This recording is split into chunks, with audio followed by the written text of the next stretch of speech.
next song on Spotify. Right. We're talking about AI that could, like, I don't know, completely reshape how you experience, well, pretty much everything. Yeah. No, it's I mean, it's a lot. There's a lot to cover. It really is. So we're sifting through a mountain of, well, mountains, right? Yeah. research papers, practical guides. We've even got some pretty mind-bending articles Yeah, it's gonna be a good one. to bring you right to the forefront of, well, The cutting edge. where AI is making the biggest waves. Absolutely. So let's dive right in, okay? Yeah, let's do it. With this thought. Imagine, okay. Imagine a world where you could create a digital twin of yourself. Right. One that could, like, attend meetings in your place or try on clothes for you online. I like that one. Or even, like, I don't know, star in your own comic book. That's great. Yeah. It sounds kind of like a movie. It does, right? But honestly, it's closer than you think. Really? Way closer than we realize. And this is a perfect segue Okay. to this first paper we're going to unpack here. Right. It's called, and I love this title, Imagine Yourself, Tuning-Free Personalized Image Generation. I mean, that title hooks you, right? It really does. It does. Okay, so remember those face swap apps? Oh, yeah, for sure, yeah. Everyone's messing around with them. Everyone was doing that, yeah. This is like that, but a million times cooler. Yeah, so instead of just kind of like pasting your face onto, a picture of someone else. Right. This AI can take one photo of you. Just one. Just one photo. Wow. And using text prompts, it can generate images of you, like really realistic images doing anything. Okay, that is so cool. But what's the magic behind it? How does it go beyond, those kind of clunky face swaps we've all seen? I mean, the difference is it's in the details. Okay. This AI doesn't just recognize your face, like on the surface. It learns your features. Really? Like the way your smile lines crinkle, or Oh, wow. how your hair falls when it's windy, even the way your skin tone looks in different lighting. It captures all of it. So it's not just about, like, slapping a generic expression on a face. It's about creating an image that's uniquely you. Exactly, yeah. And it's not just about you, right? I mean, this AI can create images of you in any situation. It's guided by your text prompts, so. I mean, the possibilities Yeah. are endless. Okay, so let's say I want a picture of myself. I don't know, like a rock star on stage. Right, yeah. Just type it in and boom, That's it, yeah. there it is. You got it. It's like having a personal Hollywood special effects team Totally, yeah, that's a great way to put it. at your beck and call. I like it. But okay, let's shift gears here a little bit Okay. from, crafting our digital personas, which is super fun. But Yeah. let's dive into something else that's really interesting to me, the depths of knowledge. Okay, all right, I like it. So have you ever gone down, like, an internet rabbit hole? Oh, all the time. Oh my gosh, yes. Yeah, every day. Spending hours, and you're searching, and you're like, why can't I find the answer to this thing? And it's something simple, It should be so straightforward. It should be easy, and it's not. It's really frustrating. It is, and I think it actually kind of points to a big limitation in how we look for information online now. That's really interesting. Yeah. Because I think what happens sometimes is that you don't even know the right questions to ask. Yes, And exactly. so you just get stuck. Totally, you're stuck with these, like, I don't know, really surface level results, and there's more. Yes, exactly. Okay, so this is where AI steps in and kind of offers a glimpse into a future where our search experience is anything but superficial. That's right, and that actually brings us to this next paper. It's called Decompositional Questions for LLM Web Agents. Okay, break that down for me. What even is an LLM web agent? Okay, so imagine a search engine that doesn't just match keywords, right? Okay. It understands what you're actually trying to learn. Sure. Like, it's like having a super powered research assistant. Okay, now you're speaking my language. Right. That sounds way better than me, like sifting through pages of irrelevant links. Totally. So these LLM web agents, they can analyze these really complicated questions, break them down, and consult all these different sources, even ones you wouldn't think to check. Oh, interesting. To synthesize, a real answer. So it's not just giving me a list of links, it's Yeah. giving me the information itself, but curated, contextualized. Exactly, and it goes even deeper than that. Right. This paper, it talks about, like, unknown unknowns. Unknown unknowns. Right, so, like, these are the critical pieces of information that we don't even realize we need because we don't even know they exist. It's like stumbling upon a hidden treasure trove of knowledge, except this AI is leading the way. But how does it even begin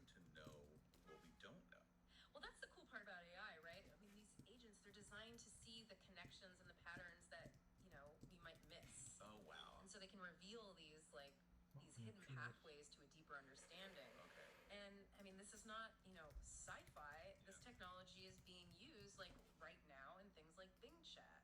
Wait, so this AI-powered search is already happening? It is, yeah. It's happening right now. Wow. Okay, that's incredible. It's still early, Yeah. but it's there. Wow. I'm officially fascinated, Right. but also a little mind blown. It's crazy, right? It really is, because we've gone from AI that's like creating digital twins to AI that can practically read our minds and know what we want to search for before we even search for it. Yeah, it's wild. But you know what I think is the most interesting question? What's that? What happens when AI starts learning, not from, data, but from experience? Oh, interesting. You mean like how we learn? Yeah, exactly. Through trial and error Yeah. experimentation. Totally. Maybe the occasional questionable haircut in our youth. Exactly, yeah. And so these next couple of papers, and they're really fascinating when you talk about that, right? Okay. One is called Generative Agents with AI Town, and the other one is called LLMs in the Imaginarium, Tool Learning Through Simulated Trial and Error. And they both look at how we can create these virtual environments. Where AI agents can learn more, like how we do. So we were talking about like giving AI its own little, I don't know, digital playground Yeah, exactly. to experiment in. Yeah, like a simulated world where they can interact and they can set goals and Oh, wow. make mistakes, learn from them. So they're hanging out in virtual cafes, starting digital bands, navigating the ups and downs of AI friendships. You're not wrong. I mean, in one experiment, the AI agents actually threw a party. They threw a party. They threw a party, yeah. They sent out invitations. Wow.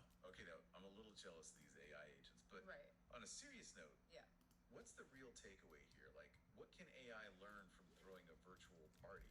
How does that translate into the real world? That's a good question, right? I mean, it sounds kind of silly, but these simulated environments, they're actually really important for AI development. Okay. Because it gives them the safe space to practice things like problem solving and collaboration. Oh, interesting. Even coding without, real world consequences. Right. It's like giving them driver's ed before we just like hand them the keys to the car. Yeah, exactly. And as they get better at navigating these virtual spaces, Yeah. then they can go on to, do bigger and better things out in the real world. Exactly. Okay, that makes a lot of sense. I do have to ask though, are there any like limitations to this approach? Yeah.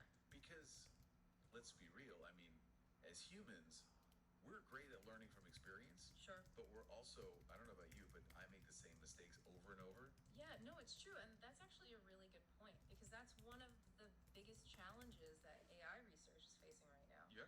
These AI models, they have a hard time with long-term planning Okay. and coherence. Cool. So they can do a task, but they don't really understand why or how it fits into a bigger picture.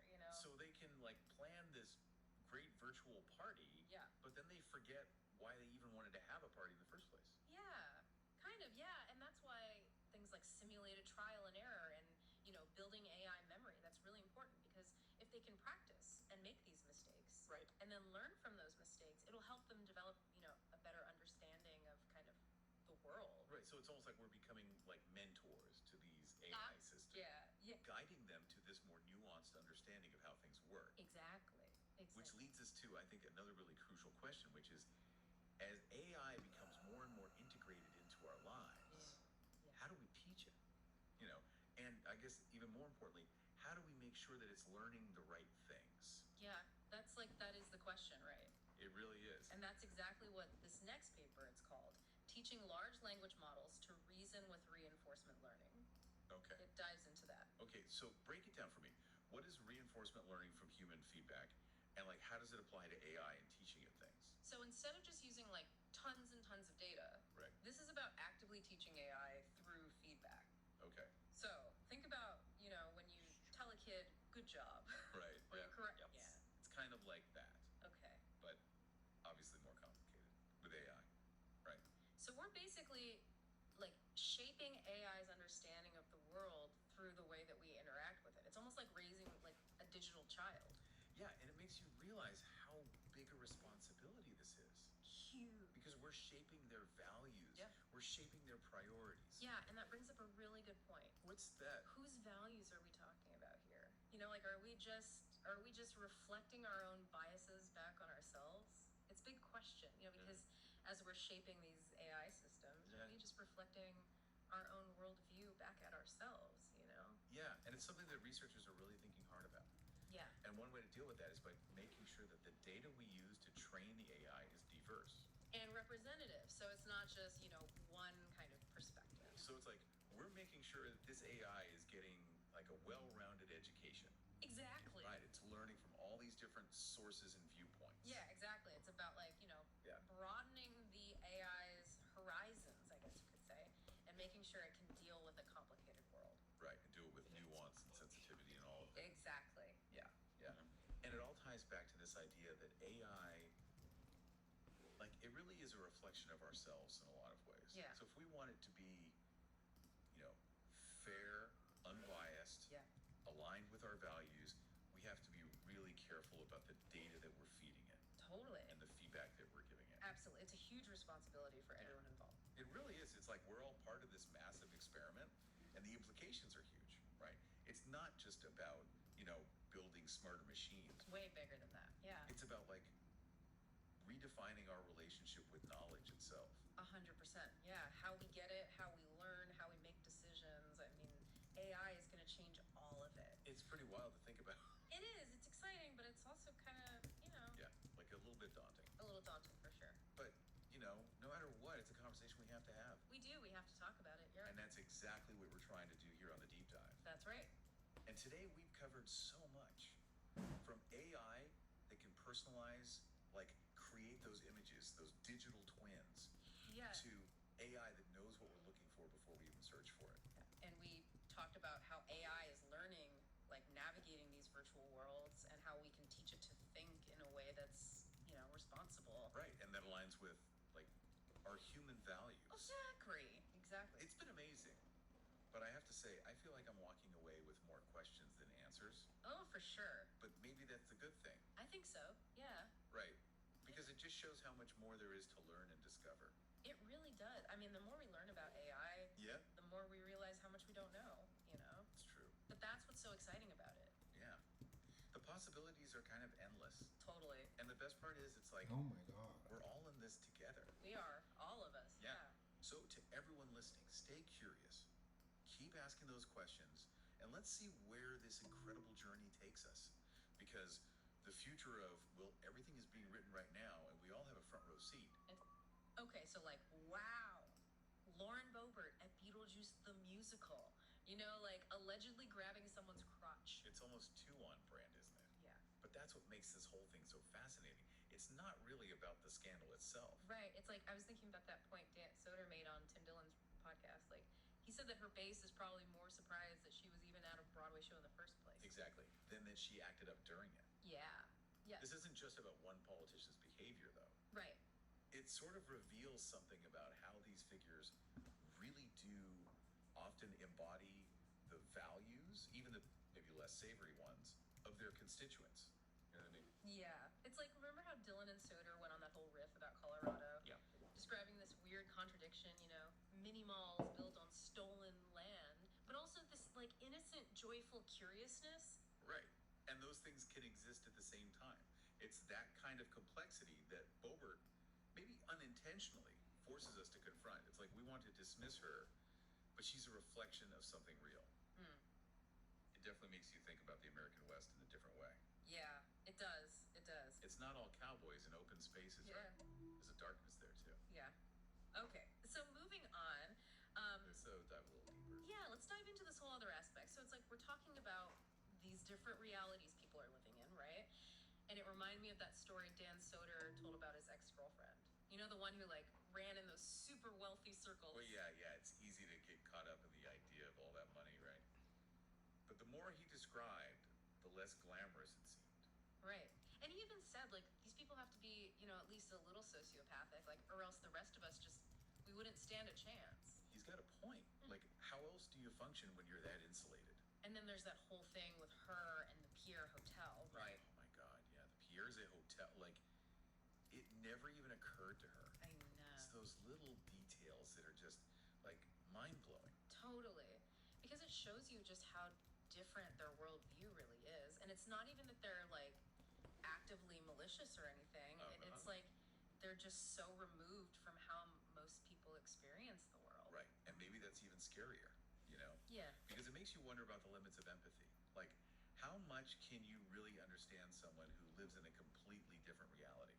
Exactly. It's like that thing Dylan and Sater were joking about, how all these women they know are on Valium. Oh, yeah.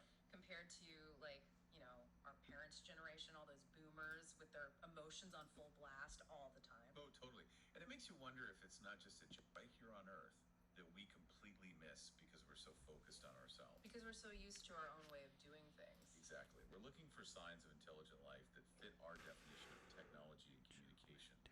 But what if it's all around us, just expressing itself in ways we don't understand? Okay, now that's both mind-blowing and a little creepy. Yeah. Like, what if we're not just missing signals from outer space, but from right under our noses? It's a possibility. And speaking of things that are both amazing and potentially terrifying, Kaku doesn't shy away from talking about the downsides of all this advanced tech. He's particularly worried about gene editing. Yeah, gene editing. It's like we can edit out diseases, which is incredible, but what's to stop us from choosing desirable traits for our kids? Designer babies and all that. Exactly. Kaku's concerned about a potential black market for genetic enhancements, where the wealthy could essentially buy their way into a genetically superior class. Oh man, that's a whole other ethical nightmare. And then there's AI. Didn't he have some pretty chilling things to say about where that could all lead? Yeah, he did. He brought up some pretty unsettling historical examples too, like the CIA's MKUltra program. MKUltra? Wait, wasn't that like mind control experiments and LSD? I thought that was just a conspiracy theory. Nope, it really happened. Oh. And it gets even wilder. Kaku also talks about this guy, Jose Delgado, Yeah. who was implanting electrodes in bulls' brains back in the day. Hold on. Electrodes. In bulls' brains. You heard right. And he claimed he could control their movements with the push of a button, like a remote control for a bull. Okay, now that sounds like something straight out of a sci-fi movie. Right. And while Delgado claimed this technology could be used to treat neurological disorders, it also raises some serious ethical red flags. Like, where do we draw the line with manipulating the brain? And how do we even begin to answer that question when we're talking about AI? I mean, if we can barely handle the ethics of controlling a bull with a remote, what happens when we're dealing with machines that could potentially outthink us? That's the billion-dollar question. Kaku's point is, we need to be thinking about these ethical considerations now, before it's too late. We can't just get caught up in the excitement of new technology without considering the potential consequences. It's like we're standing on the edge of this incredible future, but there are also some pretty terrifying pitfalls along the way. So where do we go from here? So we're standing at this crossroads with amazing technological advancements on one hand, and some pretty terrifying risks on the other. Where do we even go from here? Well, Kaku seems to think our best bet is to embrace the unknown rather than fear it. Embrace the unknown. That's a tall order when we're talking about things that could potentially wipe us out. I hear you. But his point is, the universe is so vast, so full of possibilities, there's a good chance we're not alone. And that in itself is a pretty amazing realization. Okay, I'll grant you that. But how do we even begin to prepare for contact with a civilization that could be thousands, maybe even millions of years ahead of us? I mean, imagine trying to explain the internet to a caveman. It might be even weirder than that. We're so used to looking for signs of intelligence and technology that make sense to us. But what if they're so advanced that we can't even recognize it? It's like that saying, if a lion could talk, we wouldn't understand it. What if they're trying to communicate, but we're just not picking up on it? Exactly. And that's where Kaku's type system comes in. Imagine a type 2 or type 3 civilization. They're not just using technology, they're practically becoming technology. Yeah. Their understanding of the universe would be on a whole other level. So what are we supposed to do? Just hope for the best. Hope for the best, but prepare for anything. Kaku talks about the importance of open-mindedness, curiosity, and humility. Because if we go into these potential encounters with fear and suspicion, well, history hasn't exactly painted a pretty picture of what happens then. You're saying we need to be the anthropologists, not the conquerors. Exactly. Imagine if, instead of sending out radio signals, we sent out something that conveyed our curiosity, our desire to learn. Okay, now that is a challenge. What kind of message would represent humanity at our best? Is a question we should all be asking ourselves. Because if and when that contact happens, how we respond, well, that's going to define us as a species. It's almost like the act of preparing for that contact, of expanding our understanding of intelligence, of technology, of our place in the universe. Maybe that's what ultimately pushes us forward. Maybe that's that's the real gift of this whole UFO phenomenon. It forces us to confront our own limitations and imagine a future that's bigger, weirder, and more amazing than we can even comprehend right now. Well, you've definitely given us a lot to think about. If you're listening and your head is buzzing with possibilities, you're not alone. It seems like we're standing on the verge of something incredible. Or maybe it's always been incredible and we're just now starting to open our eyes. That's it for our deep dive on UFOs and the future of humanity. Let us know your thoughts, and until next time, keep looking up. Is that it's about the big picture, Right. right? We're talking about extinctions, but on a global scale. Right. It's like something had to kickstart that process. Yeah. And he's saying it was way more intense than just a gradual change in climate. Yeah, he's not dismissing humans or, the natural kind of comings and goings of climate change and ice ages and things like that. But Right. he thinks that they might have been a contributing factor, but there was something else bigger that happened first. And this is where it gets really interesting because, Carlson is really into the ancient myths and legends. Yeah. And he's always saying, like, maybe they're true. Yeah, Or maybe they're based on something true. yeah. And he brings up Atlantis. Of course. Yeah. Because why not? Why not? So is Atlantis real? Well, Obviously, that's what we all want to know. yeah. Well, and what's interesting is that in the telling of that story is that there's a lot of parallels with what we know happened with the end of the last ice age. What do you mean? So the earthquakes and the flooding and the ocean swallowing up the land. You mean like meltwater pulls 1B kind of stuff? Exactly. Wow. So, and then it goes even deeper than that because Plato, he tells the story of Solon, who was this Greek lawmaker who supposedly learned about Atlantis from Egyptian priests. Okay. And these priests, they said that they'd had the story of Atlantis for like 9,000 years. So they're saying that Atlantis predates even the Younger Dryas.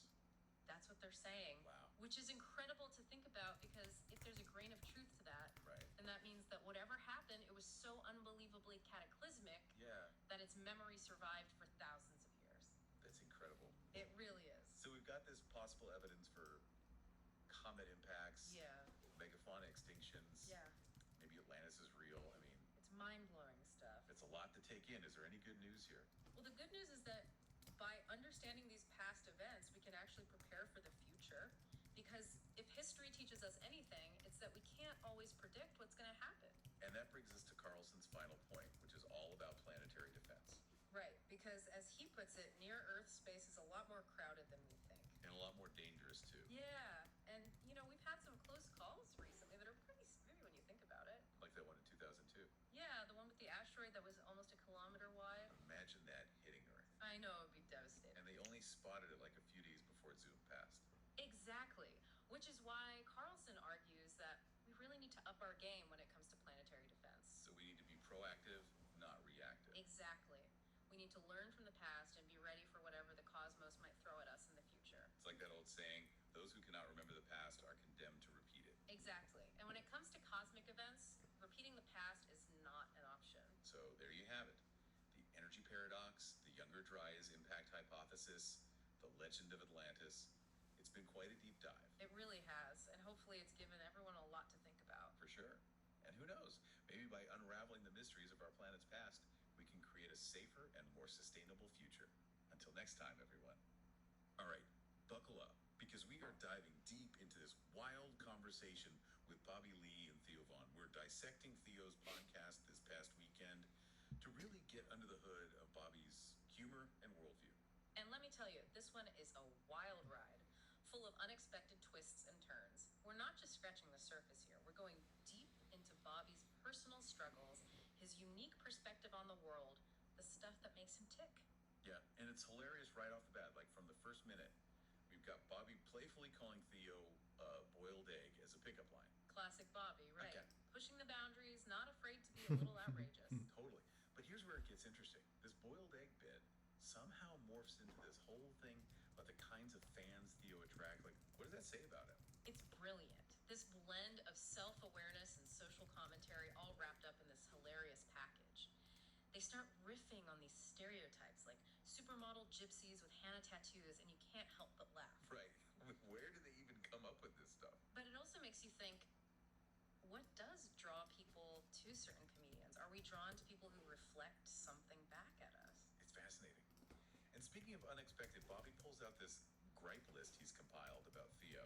Oh man, the gripe list surface, it's all fun and games, but listen closely, and you start to pick up on these little insecurities, these vulnerabilities they're both revealing through humor. Totally. Like when Bobby gets all weird about Theo joking about him being bisexual, you can tell there's something deeper there. Absolutely. It's like he's using humor to deflect from those sensitive spots, you know? Yeah. And this theme of using humor to navigate potentially, I don't know, maybe uncomfortable topics, it keeps coming back, especially when they get into the whole discussion about race and stereotypes. Yeah, and it starts innocently enough. Bobby's comparing Theo to a Funko Pop, which is hilarious in itself. Right, like Theo's this collectible item. Exactly, and somehow that leads into this whole analysis of stereotypical Asian merchandise. And this is where Bobby's comedic genius really shines, I think. He takes these seemingly silly observations and weaves them into this really nuanced commentary on how these stereotypes, how they actually impact his life. Like people expecting him to be the spokesperson for all Asian people. Or assuming that he's got all the answers about Theo just because they're both comedians. Exactly. Like there's this underlying expectation because of their race. And it's that subtle, everyday racism that so many people of color experience. But Bobby, he confronts it head on. And he does it with this sharp wit that makes you laugh, makes you think at the same time. Totally.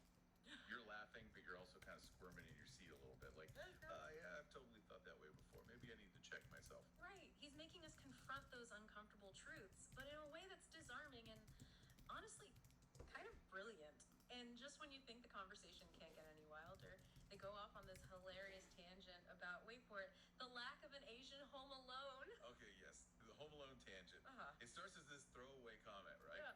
And then all of a sudden they're brainstorming these hilarious reimagined classic films with an Asian twist. Pure comedic gold. Like, I'm still laughing about their Castaway remake with Tom Hanks starting a volleyball factory. Instead of talking to Wilson the volleyball. Yes.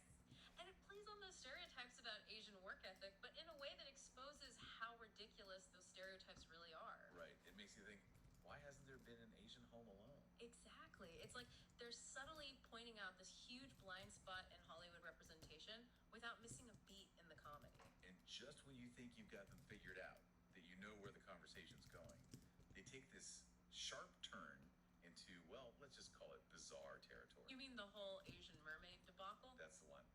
They're talking about dating preferences, which is already kind of a minefield. And out of nowhere, Bobby drops this whole story about Asian mermaid folklore. And you're sitting there like, wait, is he serious? Is this a real thing? Right. You can never tell with Bobby. And that's part of what makes him so compelling, right? Yeah. That willingness to play with those boundaries. Absolutely. He keeps you guessing. You never know what's going to come out of his mouth next. But here's the thing. Even when he's being outrageous, even if it ruffles some feathers, you can sense this underlying intelligence, this awareness of the power dynamics at play. Yeah, and just when you think they've reached peak absurdity, they switch gears completely. Yeah. Bobby asks Theo about interviewing Donald Trump, and it's like the mood shifts on a dime. It's kind of like whiplash in a weird way. Totally. But then that's Bobby, right? He'll have you laughing 1 minute and then hit you with something profound the next. You're definitely in for a ride with this one. And this idea of, I don't know, needing support, like seeking out genuine connections, it kind of comes up again when they start talking about the whole fan interaction thing, like setting boundaries with people who recognize you. Oh, for sure. Especially when you're in the public eye, that line can get really blurry. Bobby tells this story about a fan approaching him at a gas station, wanting to take a picture, and you could just feel that conflict he's feeling, like want to be nice, but also needing some space. Totally. And it's even harder nowadays when everybody's got a camera on their phone. It's like this constant pressure to be on all the time. Exactly. And to Theo's credit, he really gets it. He talks about his own like strategies for how he deals with fans and protects his energy, especially when he's not feeling it. Which is such a good reminder. You're allowed to have boundaries. Just because you're a public figure doesn't mean you owe everyone a piece of yourself 24/7. Right. Like sometimes saying no is the healthiest thing you can do, both for you and the other person.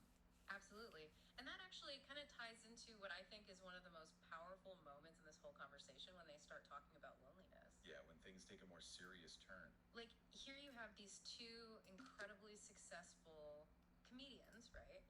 Dudes who make a living out of making other people laugh, and they're both admitting to feeling lonely and unsure sometimes. It's incredibly humanizing. Yeah, they're really letting us see behind the curtain a little bit. And it just goes to show that, you know, fame and fortune don't magically erase your problems. If anything, they can amplify them. Totally. Yeah. Like it's not a cure-all. And that's what makes emphasis on the importance of connection, especially within the recovery community. So powerful. Like when he talks about finding solace in those AA meetings in Montana. Yes. Connecting with people from all walks of life, people who've been through some shit. It kind of highlights that universal human need for belonging, you know?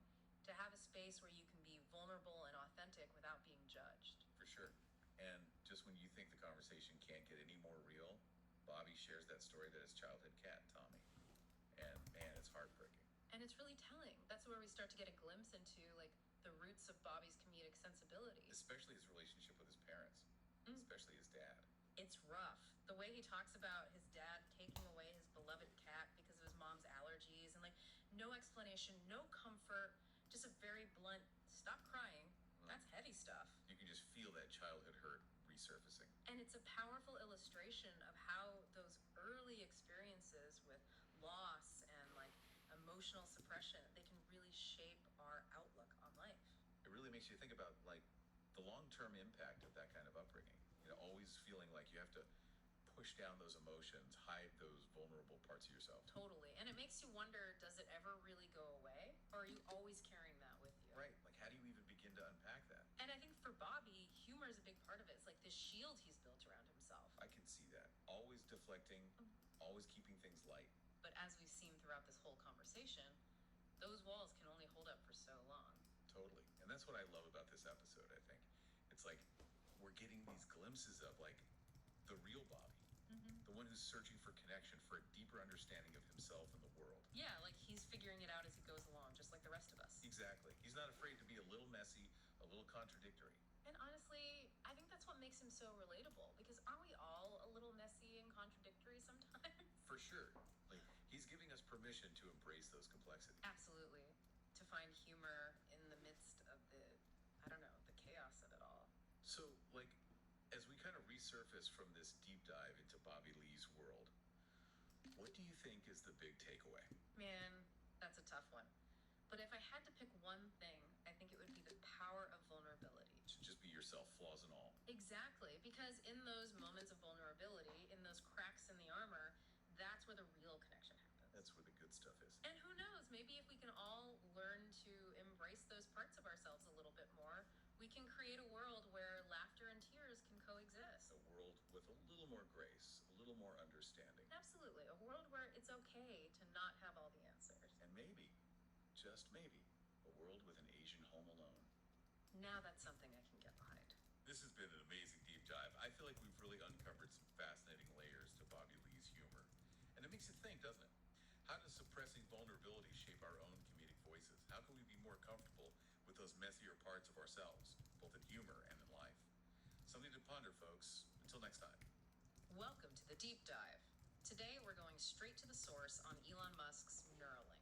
Yeah, Neuralink, brain-computer interfaces. All that. We're diving deep into this crazy long but super interesting podcast interview with Lex Fridman. Oh yeah, the Lex Fridman interview. It covers like everything. They talk about the tech, obviously, but they also get into the first human patient's experience, which is wild. Yeah. It's a wild ride, honestly.